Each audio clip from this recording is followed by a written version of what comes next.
वो कहती हैं कि इस केस में नए हक़ाइक़ सामने लाना चाहती हैं। इस केस में 3 साल गुजरने के बाद वो कौन से ऐसे नए हक़ाइक़ हैं जो वो सामने लाएंगी, इस पर बात होगी आज के प्रोग्राम में। इसकी मैं थोड़ी सी और आपको मज़ीद डिटेल बता देता हूँ। 3 साल पहले एवन फील्ड रेफरेंस में साबिक वज़ीर आज़म मियाँ नवाज़ शरीफ, इनकी साहबजादी और मरियम नवाज़ और दामाद कैप्टन रिटायर्ड सफदर को सज़ा मिली।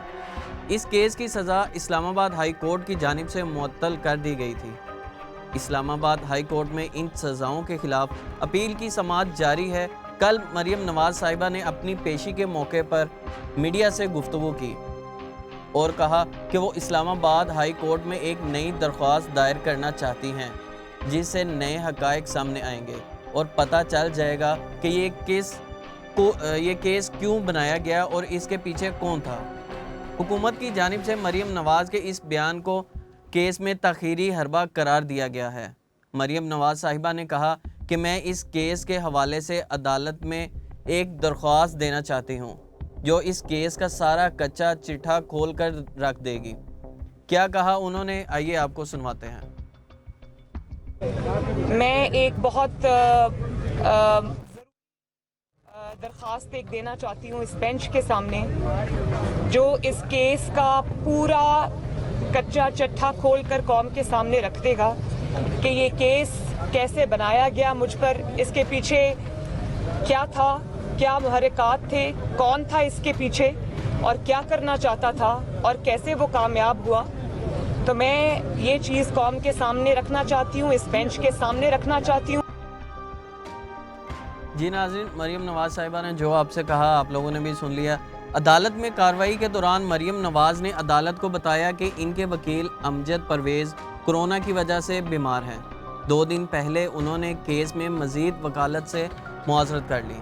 साथ ही उन्होंने अदालत में एक और पटिशन दायर करने की दरख्वास्त की। उन्होंने कहा कि मैं इस दरख्वास्त के ज़रिए बहुत कुछ वाज़िया करना चाहती हूँ। तैयारी के लिए अदालत से 1 महीने का वक्त मांगा। नैब के वकील की जानिब से मरियम नवाज़ की इस दरख्वास्त की मुखालफत की गई, जबकि अदालत ने मरियम नवाज़ की दरख्वास्त मंजूर करके समाअत 23 सितंबर तक मुलतवी कर दी। नाज़रीन, ये वो सारी इन्फॉर्मेशन थी। यहाँ पर एक शॉर्ट ब्रेक लेते हैं, उसके बाद मैं अपने मेहमानों का आपसे तारुफ करवाऊँगा। हमारे साथ जो मेहमान मौजूद होंगे, मेरे साथ रहिएगा।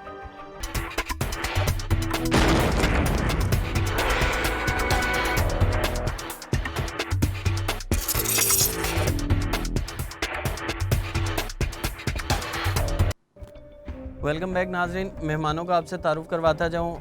मियाँ नईम साहब हैं, सीनियर रहनुमा पाकिस्तान मुस्लिम लीग नून से। उनके साथ हमें ज्वाइन किया है महिंदर पाल साहब ने, MP हैं तहरीक इंसाफ से। महिंदर पाल साहब हमें कुछ ही देर में ज्वाइन कर लेंगे। मियाँ साहब अस्सलाम वालेकुम। मियाँ नईम साहब, आवाज़ आ रही है आपको? जी मुझे आ रही है। वालेकुम अस्सलाम भाईजान। जी मियाँ साहब, 3 साल के बाद अब मरियम नवाज़ साहिबा को इस केस के लिए ऐसा क्या मिल गया जो वो कच्चा चिट्ठा खोलने का दावा कर रही हैं? हुकूमत की बात दुरुस्त है क्या कि सिर्फ केस को लटकाने की कोशिश की जा रही है? मेरे प्यारे भाई देखें, हमने क्या केस लटकाने हैं। केस के फैसले जो अदालतों ने करने हैं, ना कि आपने करने हैं, ना मैंने करने हैं, ना मरियम नवाज ने करने हैं। राइट। ठीक है, अभी तक 3 सालों में मेरे प्यारे भाई क्या मिला है, क्या रिकवरी की है नैब ने या हमारी मुअज़्ज़ज़ अदालतों ने, क्या रिजल्ट दिया है? देखें, जिस वक्त 2018 का इलेक्शन हुआ है तो उस वक्त मियां नवाज शरीफ और मरियम नवाज को जेल में डाल दिया गया था। ठीक है, जब इनकी हुकूमत बनी है तो मियां नवाज शरीफ साहब और मरियम बीबी जेल में थी। इन्होंने एक ही आवाज बुलंद की हुई है, नहीं छोड़ूंगा, NORO नहीं दूंगा, नहीं छोड़ूंगा। तो प्यारे भाई, जब आपकी हुकूमत है, अदालतें बनी हुई है, नैब बनी हुई है, तो रिकवर क्यों नहीं हो रहा? एक गरीब आदमी जिसका वो केस जाता है उसके तो सारे मामला सीधे हो जाते हैं। तो मेरा ये क्वेश्चन है, क्या PMLN के लोगों को सिर्फ डिस्टर्ब किया जा रहा है, सिर्फ उन्हें ज़हनी अजियत दी जा रही है और कुछ भी नहीं है? क्या रिकवर किया 3 सालों में? मुझे बता दें, कोई एक ऐसा केस बता दें जिसके अंदर मियां शहबाज शरीफ पे, मियां नवाज शरीफ पे, मरियम बीबी पे, मियां हमजा शहबाज पे इन्होंने जो केस किए हैं, उनको गिरफ्तार किया है, उनको नजरबंद किया है, जेल में डाला है, लेकिन रिकवर क्या किया है नैब ने, अदालतों ने? मियाँ साहब, आपकी बात मियाँ साहब आपकी बात बिल्कुल ठीक है, आप अपनी जगह पर ठीक हैं कि हुकूमत केस तो कर देती है, लेकिन वो कुछ प्रूफ नहीं दे सकी जिसकी वजह से वो केस लटकते-लटकते कई साल गुज़र जाते हैं। लेकिन कमी मुस्लिम लीग नून के जो लीडर हैं उनमें भी कहीं न कहीं पे मौजूद है। अगर किसी के ऊपर इल्ज़ाम लगाया जाता है तो वो अपने आप को बेकसूर साबित करने के लिए अगर वो सच्चा है, तो वो अपने प्रूफ लेकर आता है अदालत में। अगर इनके पास एवन फील्ड रेफरेंस के पेपर्स, डॉक्यूमेंट्स कुछ भी मौजूद है तो इन्हें चाहिए अदालत में वो पेश करें। 3 साल से ये क्यों कुछ पेश नहीं कर रहे? भाईजान, हमारे लीडरान जो भी कोई प्रूफ पेश करते हैं, अब देखिए ना, ये बातें अदालत की हैं, मेरी और आपकी नहीं है, ठीक है। ये अदालत में अपने सबूत पेश करते हैं। अब उन सबूतों को मानना ना मानना, ये काम तो अदालतों का है ना। और माजरत के साथ इस वक्त जो अदालती निज़ाम है वो भी आपके सामने है कि पूरी दुनिया के अंदर 180 मुल्कों का अदालती निज़ाम में हमारा नंबर 148वां है। तो हमें तो शर्म से डूब मरना चाहिए यार। हम मुसलमान कहलाते हैं, कलमे के नाम पे हमने मुल्क लिया हुआ है और अदालत को क्या है। देखिए ना, हम थोड़ा सा न्यूट्रल बन के सोचें ना। हम चले छोड़ देते हैं नून लीग को, पीटीआई को, हुकूमत को। यार हम एज ए मुसलमान सोचें कि हमने कलमे के नाम पे ये मुल्क लिया है, ठीक है, और हमारा अदालती निज़ाम क्या है। मैं कहता हूँ जब ये अदालत में जाते हैं तो वो हलफ, कुरान उठवा के हलफ लेते हैं। क्या जजेस से भी हलफ लेना चाहिए कि हम इंसाफ के फैसले करेंगे। इंसाफ तो हमारे मुल्क में नहीं है। गरीब आदमी का तो एक किसी जमीन का, मकान का केस चला जाए तो समझे दादा ने केस किया तो पोते को फैसला मिलता है आके। अभी आपके मीडिया ने ही पिछले मेरा 6 माह कबल की बात है, एक केस का बताया था कि एक बंदे को अदालत ने वो बरी कर दिया है, तो वो फांसी पे चढ़ गया हुआ था। लेकिन मियां साहब ये हमारे पाकिस्तान में सारे का सारा जो सिस्टम है वो बहुत ही अजीब सूरत हाल से गुजर रहा है, बहुत ही अजीब उसके सूरत हाल है। ये चाहे पाकिस्तान मुस्लिम लीग नून की हुकूमत हो, चाहे पाकिस्तान पीपल्स पार्टी की हो, चाहे पाकिस्तान तरीके इंसाफ की हो, हुकूमत पाकिस्तान की अवाम उसे ही सही मानेगी जो पाकिस्तानी अवाम के हक के लिए, पाकिस्तानी अवाम के लिए कुछ ना कुछ करेंगे।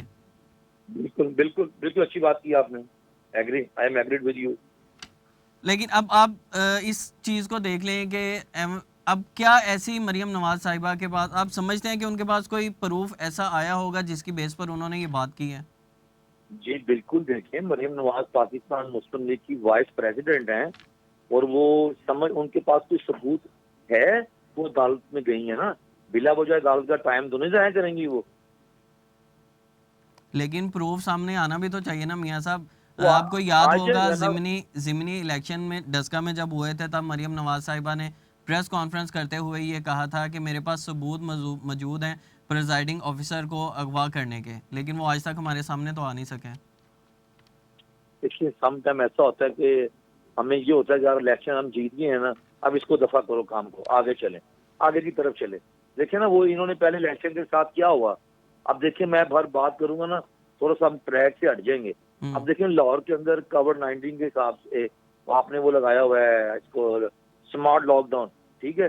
तो स्मार्ट लॉकडाउन कॉलेज, यूनिवर्सिटियां और स्कूलों में लगा हुआ है, शॉपिंग मॉल खुले हैं आपके।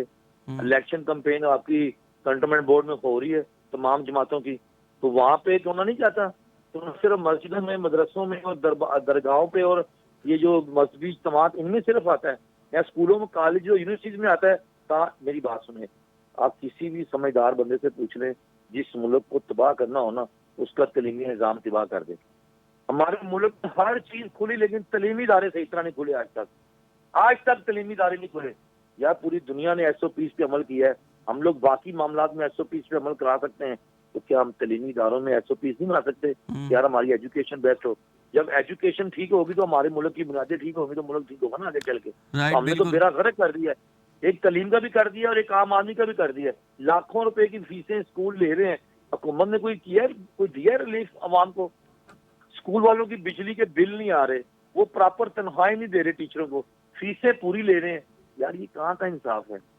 कहाँ हमारी दाल, मियां साहब कहाँ हमारी हुकूमतें? राइट, मियां साहब मुझे बताइएगा 23 सितंबर तक जो समात है उसे मुलतवी कर दिया गया।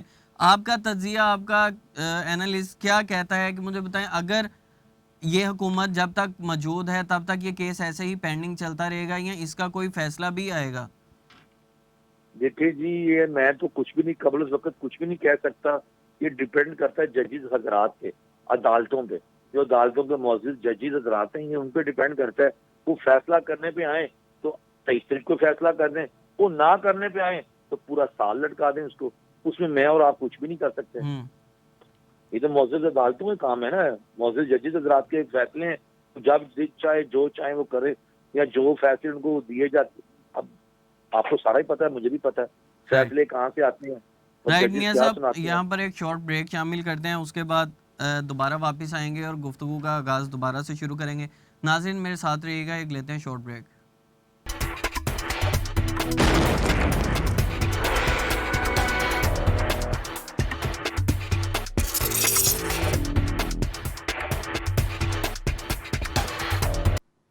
वेलकम बैक नाज़रीन महिंदर पाल साहब हमें किसी रीज़न की वजह से ज्वाइन नहीं कर सके, लेकिन हमें इमरान सोहेल साहब ने ज्वाइन कर लिया, सीनियर तजिया निगार हैं। मैं वेलकम कहता हूं इमरान साहब। अब हम बात करेंगे, हुकूमत 2023 का इलेक्शन इलेक्ट्रॉनिक वोटिंग मशीन से करवाना चाहती है। ओपोजिशन इसकी मुखालफत में है और अब इलेक्शन कमीशन ने भी इस पर इतराज़ात उठा दिए हैं। इलेक्शन कमीशन ने अपने 37 इतराज़ात सेनेट के कायम कमेटी में जमा करवा दिए। शिबली फराज ने इन इतराज़ात को एक तरफा करार दे दिया है। इमरान साहब आपकी तरफ आऊँगा, मुझे बताइएगा कि हुकूमत तो बड़ी कोशिश कर रही है कि किसी तरह ये धांधली का रोना जो है वो ख़त्म कर दिया जाए, ताकि जो भी जमात हारे या जीते उसे अपनी जीत और अपनी हार को यकीनी बनाना होगा, ताकि इलेक्ट्रॉनिक वोटिंग मशीन को लेकर आ रही है। लेकिन ओपोजिशन तमाम जो है वो इसके खिलाफ क्यों जा रही है? देखिए निशान, काफी देर से इस चीज का जो मामला है वो अपोजिशन में चाह रही है कि वो इलेक्ट्रॉनिक वोटिंग सिस्टम को जो है अप्लाई करेगी और इलेक्शन कमीशन की तरफ से भी एतराज करें। लेकिन देखिए, पार्लियामेंट एक सुप्रीम इदारा है। अगर वो इस बात का फैसला कर रहे कि जो इलेक्ट्रॉनिक वोटिंग मशीन का सिस्टम आएगा और समझदार पाकिस्तानी जो वोट का हक है उनका, वो इंटरनेट के जरिए जो है वो उसको डाल सकेंगे। अगर तो फैसला पार्लियामेंट ने कर लिया, मुझे लगता है कि हो जाएगा, क्योंकि पाकिस्तान तहरीक इंसाफ ने पाकिस्तान पीपल्स पार्टी से बैकडोर जो रास्ते हैं वो उनमें ये बात सामने आ रही है कि किसी न किसी तरीके से इस सारे का सारा जो मामला है ये हल हो जाएगा। और फिर इसके खिलाफ अगर आप सुप्रीम कोर्ट में भी कोई पिटीशन दायर करते हैं तो कभी भी सुप्रीम कोर्ट इस सारे मामले में मुदाखलत नहीं करेगी, क्योंकि ये आईनी तौर पर मंजूर हुआ होगा। तो फिर ना तो कोई इसमें इदारा कुछ मुदाखलत कर सकता है, क्योंकि सुप्रीम कोर्ट में जितने भी पार्लियामेंट के अंदर जितने भी अरकान असम्बली हैं उनकी बाहमी मुशावरत से, और फिर सेनेट में भी आपको जैसे कि पता है कि पाकिस्तान पीपल्स पार्टी की जो है वो भी काफी ज्यादा तादाद में वहाँ पर अहमियत है। तो ये दो स्टेक होल्डर नहीं है सेनेट के अंदर। तो ये मामला मुझे तो लगता है कि थोड़ा सा लिंगर ऑन होगा, लेकिन इलेक्शन से पहले ये किसी न किसी तरीके से हल कर लिया जाएगा। राइट जी, मियाँ साहब आप क्या कहना चाहेंगे ऊपर? ओपोजिशन तमाम की तमाम क्यों इसके ऊपर बज़िद है कि इलेक्ट्रॉनिक वोटिंग मशीन जो है उस पर नहीं आना चाहिए?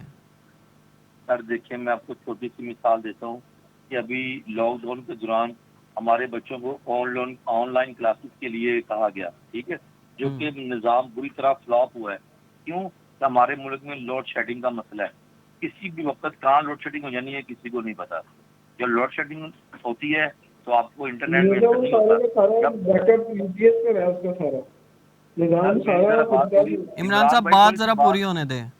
मैं आपको बता, पिछले 3 हफ्ते से आपका FBR का जो लिंक है ना वो डाउन चल रहा है, कोई काम नहीं हो पा रहा।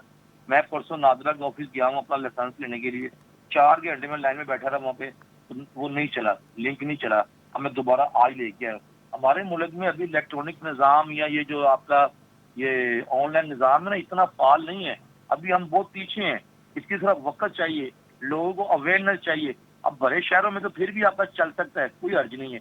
देखिए ना, जो बलोचिस्तान है, KPK है, पंजाब है, पंजाब के जो देहाती इलाके हैं, सिंध के जो देहाती इलाके हैं, वहाँ पे तो कैसे मुमकिन है? बिल्कुल इम्पॉसिबल नहीं है। ये तो जो चाहे फिक्स करके अपना ले आएंगे। राइट मियाँ साहब, मुझे आप बताइएगा ऑरेंज लाइन ट्रेन फिर क्यों मंसूबा क्यों स्टार्ट किया गया? क्या ये इसको जब ये स्टार्ट हुआ तब पाकिस्तानी अवाम का ख्याल नहीं आया कि पाकिस्तान तो पहले ही लोड शेडिंग का शिकार है, फिर एक डेडिकेटिव लाइन स्पेशल ऑरेंज लाइन को दे दी गई है? अगर ऑरेंज लाइन मंसूबा बन सकता है, चल सकता है, तो फिर इलेक्ट्रॉनिक वोटिंग मशीन क्यों नहीं? सर जी मेरी बात सुने, ऑरेंज लाइन जो मंसूबा बना है या मेट्रो बस का जो मंसूबा बना है वो बनाने वाले और थे, इनके बस का नहीं है। ये तो बेचारे लंगर खाने और मुसाफर खाने बनाने वाले लोग हैं। और मियाँ आप साहब इनसे चौको लगा के मियाँ बैठ साहब गए। मुस्लिम लीग नून ने मंसूबा स्टार्ट किया रहा ऑरेंज लाइन का। सर मैं वही तो कह रहा हूँ, ऑरेंज लाइन, आप मेरी बात नहीं समझे। मैंने कहा है ऑरेंज लाइन ट्रेन और मेट्रो बस के मंसूबे बनाने वाले और थे, मैंने ये कहा है, आपको शायद समझ नहीं आई। और इनसे तो बन सकते हैं मुसाफर खाने और लंगर खाने। तो ये बेके रास्ते मदीना के नाम पे लोगों को इन्होंने बेवकूफ बना के दिया क्या है अभी तक? ये तो एक लैटरिन नहीं बना सकते। और आप इनसे उम्मीदें लगा के बैठ गए तो इलेक्ट्रॉनिक वोटिंग का सिस्टम ये करेंगे। वो नाअहल तरीन लोग हैं ये सारे लोटे, जो पूरे मुल्क भर के, कोई पीपल्स पार्टी से, कोई काफ लीग से, कोई नून लीग से, कोई शेरपाव ग्रुप से, वो जिसको किसी जगह किसी पार्टी में जगह नहीं मिलती वो पाकिस्तान तरीके इंसाफ में आ जाता मियाँ है। साहब मुझे जिसने सवाल सबसे का ज्यादा- जवाब नहीं अभी तक आपकी तरफ से मिला। सर मैं आपको उसी से बुलाना चाह रहा हूँ, इनके बस का नहीं हो, ना ये कर सकते हैं ना इनसे होना है। ये सिर्फ कैप्चर नहीं कर सकते हैं। मियाँ साहब मान लिया इनके ये पास आए का हुए- काम नहीं है, मियाँ साहब नहीं जी, मान नहीं, लिया। इनका एक ही काम है, विचो विचो खाई जाओ, उत्तर रोला पाई जाओ, बस। मियाँ इनके साहब बस का नहीं है बकौल कुछ भी। आपके मान लिया कि पाकिस्तान तरीके इंसाफ के बस का काम नहीं है ये, लेकिन आपने जिस तरह से एक पॉइंट रेज किया कि इलेक्ट्रॉनिक जगह जगह लोड शेडिंग है, लाइट चले जाएगी, ये मसला पैदा हो जाएगा, वो हो जाएगा, तो मुझे बताएं फिर ऑरेंज लाइन का इतना बड़ा मंसूबा आप मुस्लिम लीग नून ने क्यों शुरू किया, क्यों बनाया उसे? सर जी वो तो शहर में था। मैंने आपको ये बताया कि इलेक्ट्रॉनिक सिस्टम जो अब तो ऐसे ऐसे देहात है जहाँ पे आज भी लाइट नहीं है, तो कैसे निजाम चलेगा वहां पे? ये जितने आपके देही इलाके हैं, थर के सिंध में थर में चले जाएं, बलोचिस्तान में चले जाएं, वहां पे कैसे निजाम चल सकता है? राइट सवाल मियाँ ही पैदा नहीं साहब, होता। राइट। इमरान साहब ऑरेंज ट्रेन लाहौर में चली है। जी, राइट यार मियाँ खाना साहब, में आपका पॉइंट आ गया। इमरान साहब मुझे बताइएगा कि इलेक्शन कमीशन ने जो पॉइंट रेज किया है, उन्होंने कहा बैलेट पेपर की मुनासिब राजदारी नहीं रहेगी इलेक्ट्रॉनिक वोटिंग मशीन के ऊपर, जबकि वोटर की शिनाख्त गुमनाम नहीं रह सकेगी। देखिए मैं पहले तो पहली बात का जवाब दे दूं। मियाँ साहब ने कहा कि ऑरेंज लाइन ट्रेन हमने बनाई है, लोगों को सहूलत दी है। तो निशान साहब का जो मैं जो उस पॉइंट को समझा था, उन्होंने कहा कि आपको इतनी महंगी अरबों रुपए लगाकर ऑरेंज ट्रेन बनाने की क्या पड़ी थी? आप पहले मुल्क में बिजली का बहरान और इंटरनेट की सहूलियात जो कि आने वाले दौर की जरूरत है उसको देख लेते हैं ना बाद में। क्या आप मुझे भी बता देना मियाँ साहब जरा कि क्या फायदा हो रहा है ऑरेंज लाइन ट्रेन का, कितने लोग रोज आते हैं जाते हैं और कितने लोगों को फायदा पहुंचाती है? मेरा ख्याल आधे से ज्यादा दिन तो ऑरेंज लाइन ट्रेन वैसे ही फ्री चलती रहती है, कोई ना बंदा आ रहा होता है ना जा रहा होता है। सैटरडे संडे की इमरान भाई ये तो जिसने फायदा उठाना है। मैं कल भी गया हूँ, मैं भगवानपुरे गया हूँ, 40 रुपए में जाने के 40 आने के 80 रुपए में मियाँ भगवानपुरे चला गया हूँ। मियाँ साहब आप चंद लोगों के लिए अरबों रुपया नहीं लगाते। दुनिया को देखे ना, दुनिया अरबों रुपए की डेवलपमेंट करती है ना, तो वो ये सोच के नहीं करती कि 100 लोगों को फायदा हो, वो ये सोचती है कि लाखों लोगों को फायदा हो। खैर हमारे ये टॉपिक नहीं है, हम आ जाते हैं दूसरी जाने।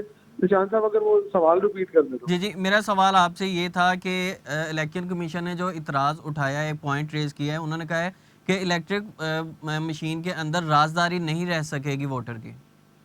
देखें ये इलेक्शन कमीशन के एतराज़ात हैं, लेकिन इलेक्शन कमीशन की आइन की अगर आप बात करें तो उसमें लिखा हुआ है कि अगर आपने किसी भी इलेक्शन के निज़ाम में कोई तरमीम करनी है, वोटिंग के निज़ाम में कोई तरमीम करनी है, तो इसके सारे के सारे इख्तियारात जो हैं वो पार्लियामेंट के पास हैं। अगर पार्लियामेंट इस के अंदर तरमीम कर देती है इलेक्ट्रॉनिक वोटिंग सिस्टम के निज़ाम के ऊपर, कोई तरमीम लेकर कोई बिल लेके आगे उसको पास कर लिए, तो फिर इलेक्शन कमीशन का वहाँ जो मुदाखलत है, जो उसका वहाँ पर उसका इख्तियारात है वो ख़त्म हो जाते हैं, फिर वो उसमें अमल दखल नहीं कर सकती।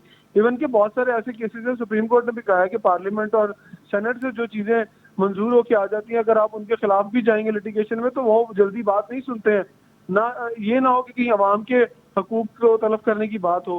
तो ये तो आप भूल जाएं कि इलेक्शन कमीशन ने एतराज़ात उठाए। अगर इस्लाम जो असम्बली के अंदर तमाम अरकान असम्बली बैठे हैं, वो इन सारे एतराज़ात को यकतर मुस्तरद करते हुए ये कह देते हैं कि ठीक है, हमें मंजूर है कि दुनिया भर में जिस तरह से इलेक्ट्रॉनिक वोटिंग का सिस्टम जो है वो चल रहा है, तो हम भी इसको मंजूर कर लेते हैं। उसमें कुछ ना कुछ चीज़ें तो ऊपर नीचे होंगी, लेकिन मैं आपको ये बता दूं कि अपोजिशन के अंदर इतनी मेरा ख्याल है कि हिम्मत नहीं है या तो वो उनके पास इतनी ताकत नहीं है कि वो इस निज़ाम को आने से रोक सके। देखिए टेक्नोलॉजी को आने से कोई रोक सका दुनिया में? पाकिस्तान में जितनी टेक्नोलॉजी आनी चाहिए थी अभी तक नहीं आई। ये रोक रोक के भी हम जितनी टेक्नोलॉजी ला चुके हैं, और हमने कई दफा आपने देखा होगा कि कभी टिकटॉक बंद करने के लोग एप्लीकेशन दे देते हैं, कभी वेबसाइट को बंद करने की एप्लीकेशन देते हैं, लेकिन वो सारी की सारी चीजें बिलाखिर बहाल होती हैं। टेक्नोलॉजी को आप प्रमोट होते हुए या इसको बूम करने से नहीं रोक सकते। ये इसने फैलना ही फैलना, आज नहीं तो कल फैल जाना। वैसे भी इलेक्शन अभी जो अगला साल है वो बलदियाती इलेक्शन का साल है, और उसके बाद फिर 2023 में बाकायदा तौर पर जब इलेक्शन होंगे तो ये सारी चीजें जो है वो आपके सामने होंगी। राइट मियाँ साहब, आप मुझे बताएंगे बहुत से लोगों के ऐसे एतराज़ात हैं इलेक्ट्रॉनिक वोटिंग मशीन के ऊपर कि वो कहते हैं जी इसका सिस्टम हैक होने का बहुत बड़ा ख़तरा है। अगर हम दूसरी तरफ बात आएँ, ये बैलेट पेपर जो छापे जाते हैं, इन पे जो स्टैंप लगाई जाती है, तमाम पार्टीज़ की तरफ से ये गिला हर इलेक्शन में हमें सुनने को मिलता है कि बैलेट पेपर जो हैं वो गलत तरीके से इस्तेमाल हो रहे हैं, एक्स्ट्रा छुपाए गए हैं, या फिर बैलेट बॉक्स जो हैं वही उठाकर गायब कर दिए गए हैं। तो मुझे बताएं वो ज़्यादा बेहतर अच्छा तरीका है सारी चीज़ों से जान छुड़वाने का, या इलेक्ट्रॉनिक मशीन अगर आ जाती है ये ज़्यादा बेस्ट तरीका है?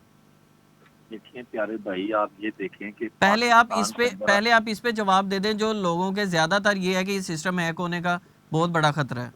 बिल्कुल लोगों में बिल्कुल ठीक लोग कह रहे हैं ये बिल्कुल ऐसे ही हैक होगा। उसकी रीजन ये है, वजह ये है कि आप बड़े शहरों को छोड़ दें। मैंने पहले भी यही कहा है, हमारे देहातियों को तो समाचार को समझ नहीं आनी। जो बुजुर्ग पुराने लोग हैं उनको तो आज भी देखें, जो एंड्रॉइड फोन है वो बहुत से पुराने लोग हैं जिनके ग्रेजुएट एजुकेशन है लेकिन वो इसको यूज नहीं कर पाते। मतलब आप समझते हैं कि प्राइवेसी बरकरार रहनी चाहिए? बिल्कुल रहनी चाहिए, बिल्कुल रहनी चाहिए। अगर मियाँ साहब इलेक्ट्रॉनिक वोटिंग मशीन अगर हैक हो सकती है तो फिर तो हमें मोबाइल भी यूज़ नहीं करने चाहिए। ये भी एक मशीन ही है, हमारी प्राइवेसी तो इससे भी लीक आउट हो सकती है। बिल्कुल तो हो रही है ना, देखिए लेकिन हम यूज़ कर रहे हैं ना मियाँ साहब, अब तो हर बच्चा इस एंड्रॉयड मोबाइल को यूज़ कर रहा है। सर मैं कह रहा हूँ ये सिर्फ हमारे शहरों में है, हमारे 72% आबादी देहातों की है। हम ओवरऑल देखें ना, आप किस दौर की बात कर रहे हैं? आप कहाँ किस दौर की बात कर रहे हैं? आप अब जाए ना जरा गाँव में, देहात में, सिंध के दही इलाकों में चले, लोगों के हाथ में मोबाइल पे के ऊपर यूट्यूब, टिकटॉक, हर जगह। कहाँ का कौन सा बंदा टिकटॉक नहीं इस्तेमाल करता? कौन सा बंदा वेबसाइट नहीं इस्तेमाल करता? कौन यूट्यूब नहीं देखता? आप ये कह रहे हैं ना कि ग्रेजुएट बंदे को मोबाइल नहीं चलाना आता। मैं फिर कहूंगा कि अनपढ़ बंदे को मोबाइल चलाना आता है, उसको एडिटिंग करनी आती है, उसको स्टेटस अपलोड करना आता है। इमरान भाई देखिए, आपके एसबीआर में जाके पूछे वो परेशान है, वो कहते हैं ताजर हजरात आज भी इसलिए पीछे हैं कि वो उनके पास सिस्टम ही नहीं है ये वाले कि जो मुझे नादरा का कभी सिस्टम बैठा हुआ दिखाया आपने? कभी नादरा का सिस्टम बैठा हो? बिल्कुल बिल्कुल बिल्कुल, मेरा खुद मैं बताता रहा हूँ, परसों में नादरा बैठता है ना। बिल्कुल, मैं आपसे यही सुनना चाहता था कि नादरा का सिस्टम बैठता है ना? नादरा की वैन किस जिले में नहीं जाती, पाकिस्तान के किस इलाके में नहीं जाती, जो जहां से जाके ऑपरेट करती है सारे निजाम को? देखिए जब ये सारा सिस्टम आएगा ना तो इसके साथ टेक्नोलॉजी का हल भी आएगा। इसी तरह से तो नहीं ना लॉन्च कर दिया जाएगा कि जिस तरह से कोई मोबाइल कंपनी अपना कोई सिम लॉन्च कर देती है। इसके ऊपर बाकायदा तौर पर वर्किंग होगी, और जब इसको टेस्ट किया जाएगा उसके बाद ही इसको इम्प्लीमेंट किया जाएगा। खामियों के साथ तो कभी भी मौजूदा गवर्नमेंट में नहीं चाहेगी। आपको क्या लगता है कि मौजूदा गवर्नमेंट को इसका फायदा होगा अगर इसके अंदर खामी होंगी? क्या उनको नुकसान नहीं होगा? उनको भी उतना ही नुकसान होगा जितना कि दूसरी जमातों को नुकसान होगा। इमरान भाई अपने अपने ज़हन की बात है, मेरे ज़हन में यही है, मुझे यकीन है मौजूदा हुकूमत के लोग ना कुछ नहीं कर सकते। अच्छा मियाँ साहब मुझे आप ये बताइएगा कि ओवरसीज जो पाकिस्तानी है, क्या पाकिस्तान मुस्लिम लीग नून को सपोर्ट करते हैं वो?